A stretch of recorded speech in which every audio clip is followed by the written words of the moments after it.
Hi there, all the beautiful souls that descended into this world to give benefits to all others, as many as you are capable, according to God's grace and God's will. I'm glad you are in this world, and I love you for that, and I thank you for that.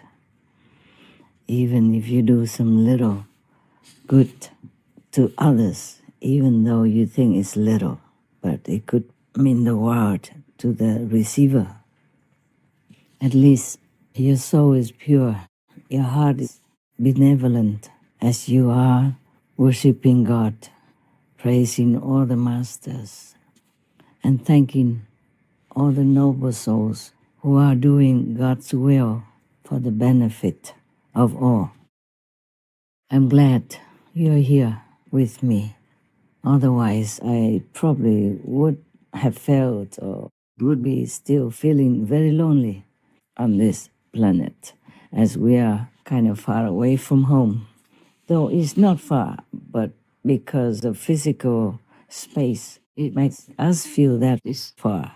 But as long as we meditate inside, we can always contact home or make a brief visit to some nearby neighborhood of our heavenly home.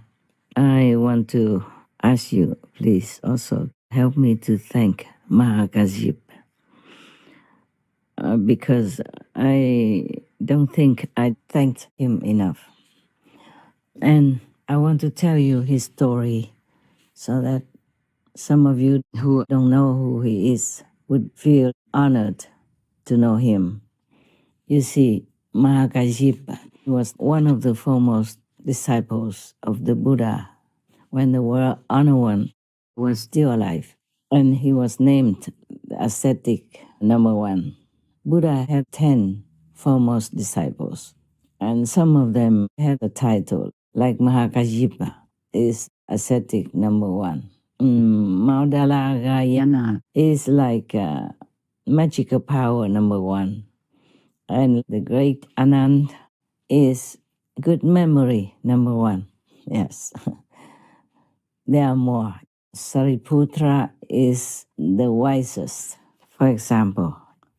And according to a Buddhist legend, Ma-Ha-Ca-Diếp, the real Ma-Ha-Ca-Diếp, the monk, one of the foremost disciples of the Buddha, is still alive today on earth and meditating in a place, maybe a cave in a mountain, which is named Chicken Foot. Yes, so the one who had given me the Buddha Sarira, your sister wanted me to change the photo that they put on in the first place. They were not the ones that Ma-Ha-Ca-Diếp gave me, so she wanted me to change it to the real photograph. I really want to see it now, but I'm kind of far. I couldn't get there quickly enough yet. Besides, I'm still in retreat. I don't want to go too far. I shouldn't. Once you are in retreat, you should be always in one place, as concentrated as possible in one place. Maybe you could be in the garden, but without seeing anybody and without letting anybody see you, so that you can harness all your power for some special purpose. Many people do retreat just to invigorate their energy and to harness all the power so that they can accomplish some task. Yesterday, I had a talk with my dog people. Sometimes it's telepathically only. Sometimes, if possible, by phone. And the dog people even know what I have revealed to you. I did not want to. I did not want to reveal it, what God made me. And after I revealed it to you, I asked God 3 more times whether or not it is the right thing to do, to reveal to you my real identity. Or if not, please let me delete these parts, because I don't know how people would react. And I also don't know how to react to their reaction. Yes, I just do not feel very comfortable talking directly, honestly, and openly like that about what I am. In this physical world, I'm just like you, but I'm connected with my highest self, and that is a different thing. Otherwise, I couldn't have enough power supply to do my work, which is a lot, and very, very heavy work. I want to tell you about Mahākāśyapa so that you know how great he is, even as a human, as a person, not to talk about a saint. He really is a saint. He kept his discipline. In Buddhism, you have 13 very strict disciplines which you have to adhere to in order to be called the best ascetic. Like you cannot eat after noon, and you eat only one time a day. You have only 3 layers of monks' robes, and you have to collect the discarded cloth on the street, in the cemetery, or in the garbage area where people throw things away, to make your own clothes. You can't wear new clothes. You can't buy new clothes.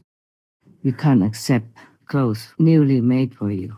You do it yourself. You pick up clothes everywhere, wherever you can, and sew them together, one piece at a time, to make into good warm clothing to cover yourself with dignity. That's all you can have. And you have a baking bowl for going for alms, yeah? And take care of yourself once a day.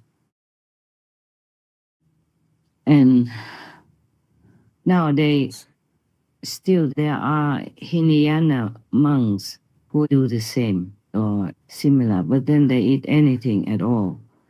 They don't restrict themselves to veganism, which is a compassionate diet.